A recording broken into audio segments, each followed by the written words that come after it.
स्थान कसौली, हिमाचल प्रदेश।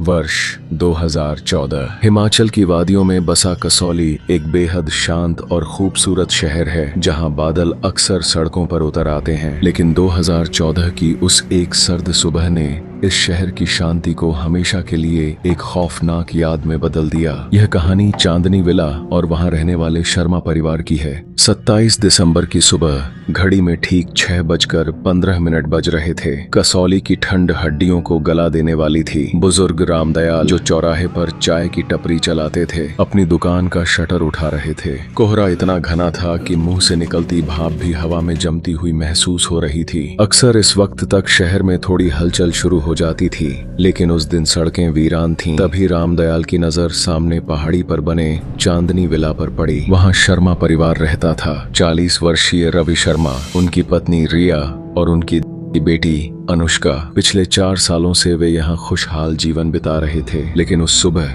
विला का मुख्य गेट आधा खुला था। रामदयाल ने अचरज में तेज आवाज लगाई, ओ साहब, गेट खुला रह गया है।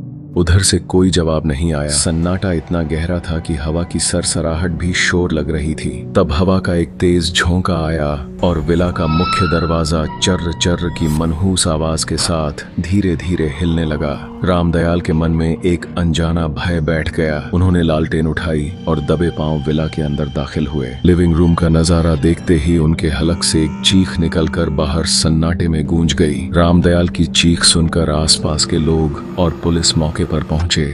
लिविंग रूम के बीचों बीच एक सोफे पर शर्मा परिवार के तीनों सदस्य एक कतार में बैठे थे, जैसे वे किसी विशेष अनुष्ठान का हिस्सा हों। तीनों की आंखों पर सफेद रेशमी पट्टियां बंधी हुई थीं। शरीर पर किसी संघर्ष या जोर जबरदस्ती का कोई निशान नहीं था। और सबसे रूह कपा देने वाली बात, तीनों के बेजान चेहरों पर एक हल्की रहस्यमयी मुस्कान थी। वे मर चुके थे, लेकिन उनकी लाशें देखकर ऐसा लग रहा था मानो उन्होंने मौत को गले नहीं लगाया, बल्कि उसका स्वागत किया हो। कमरे में 3 मोमबत्तियां बुझी हुई पड़ी थीं। केस की जांच इंस्पेक्टर विक्रम के हाथ में आई। पहली नजर में यह सामूहिक आत्महत्या का मामला लग रहा था, लेकिन सुराग कुछ और ही कहानी बयां कर रहे थे।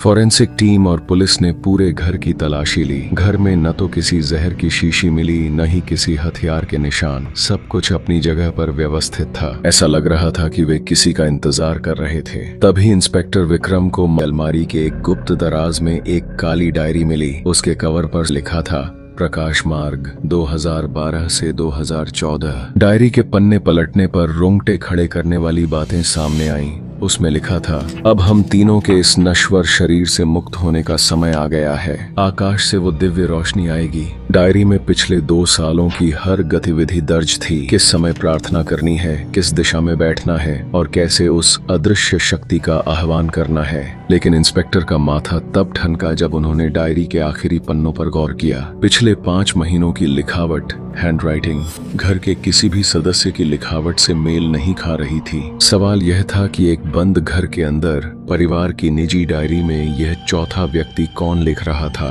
पड़ोसियों और गवाहों के बयानों ने मामले को और उलझा दिया।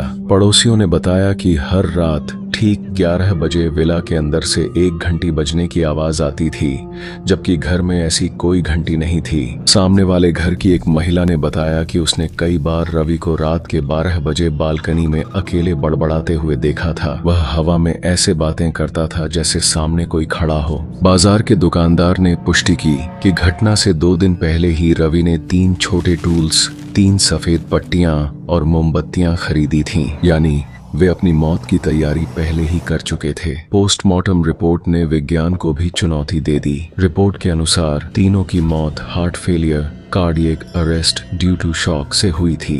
लेकिन अविश्वसनीय बात यह थी कि तीनों का दिल एक ही समय, एक ही मिनट और लगभग एक ही सेकंड पर धड़कना बंद हुआ था। डॉक्टर्स का कहना था, मेडिकल साइंस में यह असंभव है। ऐसा लगता है कि उन्होंने एक साथ कुछ ऐसा देखा जिसे इंसानी दिमाग और दिल बर्दाश्त नहीं कर पाया। पुलिस ने घर के अंदर लगे सीसीटीवी कैमरे की फुटेज रिकवर की। स्क्रीन पर जो दिखा उसने पुलिस स्टेशन में बैठे हर शख्स का खून जमा दिया। 11:58 रात को रवि, रिया और अनुष्का लिविंग रूम में आते हैं। रवि एक कागज पढ़ता है और फिर तीनों सोफे पर बैठ जाते हैं। 12 बजे रात वे अपनी आंखों पर सफेद पट्टियां बांध लेते हैं और स्थिर हो जाते हैं। 12:02 अचानक कमरे की लाइट बहुत तेज फ्लक्चुएट करती है, जैसे कोई भारी ऊर्जा या रोशनी कैमरे के लेंस के सामने से गुजरी हो। 12:02:16 एक झटके के साथ तीनों के सिर पीछे की ओर लुढ़क जाते हैं। शरीर शांत हो जाता है, वे मर चुके थे। 12:02:17 कैमरा ब्लैक स्क्रीन हो जाता है, लेकिन उस अंधेरे से ठीक पहले फुटेज के आखिरी फ्रेम के कोने में 0.4 सेकंड के लिए एक काली परछाई नजर आई थी। वह परछाई इंसान की नहीं थी, उसका आकार बेहद अजीब और डरावना था। जांच के अंत में फोरेंसिक लैब ने डायरी के आखिरी पन्ने को यूवी लाइट के नीचे रखा। वहां एक अदृश्य स्याही से लिखा संदेश उभर आया, आज रात 12:02 पर मैं तुम्हें लेने आऊंगा, डरना मत, मुक्ति तुम्हारे द्वार पर है। और इस संदेश के ठीक नीचे केवल एक अक्षर हस्ताक्षर के रूप में लिखा था, पी। यह पी कौन था? क्या यह प्रकाश था, पैरानॉर्मल, पिशाच या कोई परम शक्ति? पुलिस कभी इसका पता नहीं लगा पाई। आज 10 साल बाद भी कसौली का वह चांदनी विला वीरान पड़ा है। कोई उसे खरीदने की हिम्मत नहीं जुटा पाया। स्थानीय लोगों का दावा है कि आज भी हर साल 27 दिसंबर की रात ठीक 12:02 पर विला की बंद खिड़कियों से एक नीली सफेद रोशनी बाहर छनकर आती है। कुछ राहगीरों ने रवि शर्मा की धुंधली परछाई को उसी बालकनी में खड़े होकर हवा में बात करते हुए देखने का दावा किया है। पुलिस ने सबूतों के अभाव में फाइल बंद कर दी, इसे अंधविश्वास से प्रेरित सामूहिक आत्महत्या करार दिया। लेकिन कसौली की हवाओं में आज भी यह सवाल तैर रहा है, वे तीनों पागल नहीं थे, वे किसी को बुला रहे थे और उस रात वह भी सच में उन्हें लेने आ गया था।